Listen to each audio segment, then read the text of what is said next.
ഒരു സ്റ്റോറി പറയാമോ?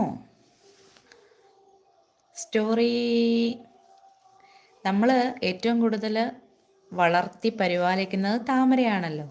അപ്പോൾ താമര കാരണമാണ് ഈ ലോകം തന്നെ സൃഷ്ടിക്കപ്പെട്ടതെന്നൊരു കഥയുണ്ട്, അതറിയാവോ? അതായത് നമ്മുടെ 2018 സംഭവിച്ച പോലെ ഇവിടെ ഉണ്ട്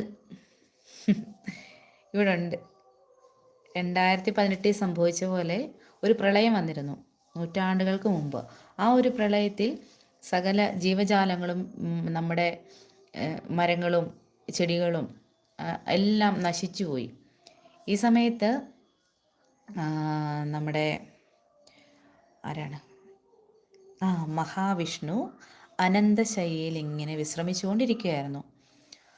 ആ സമയത്ത് അദ്ദേഹത്തിൻ്റെ നാഭിയിൽ നിന്നും ഒരു താമരപ്പൂ ഉയർന്നു വന്നു. താമരപ്പൂ ഉയർന്നു വന്നിട്ട് ആ ഒരു താമരപ്പൂവിൽ നിന്ന് ആരാണ് ഉണ്ടായെന്ന് ചോദിച്ചാൽ ബ്രഹ്മാവ് ഉണ്ടായി. ബ്രഹ്മാവ് ഉണ്ടായിട്ട് മഹാവിഷ്ണുവിനോട് ചോദിച്ചു, അല്ലയോ പ്രഭു, ഈ ലോകം തന്നെ നശിച്ചു പോയല്ലോ എന്ന് പറഞ്ഞു.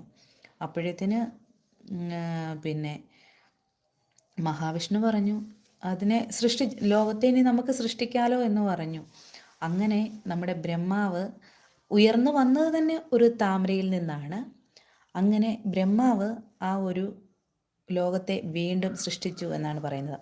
അപ്പം പ്രളയശേഷമുള്ള നമ്മുടെ ലോകത്തിൻ്റെ പരിണാമത്തിന് തന്നെ കാരണമായത് ഒരു താമരയാണ്. അത് മഹാവിഷ്ണുവിൻ്റെ നാഭിയിൽ നിന്ന് ഉയർന്നു വന്ന താമര